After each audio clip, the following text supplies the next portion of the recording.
I'm going to show you how I take these little random toys, right? These are like little kid toys, and I painted on them. They're becoming earrings. Usually with plastic, I only have two different things that I use. I have a little hook, right? And it is a little screw. You can see the little screws. And then also this. It comes with two different packs right here, because you're probably going to break or lose some because they are so small and tiny. There they are.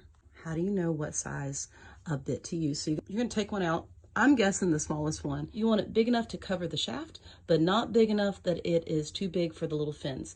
When it lines up, oh, you're ready.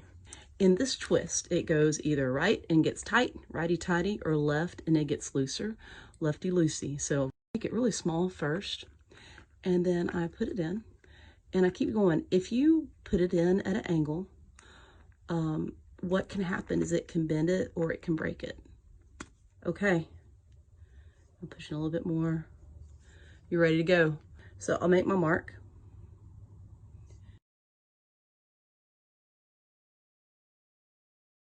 Some plastic is easier to screw than others.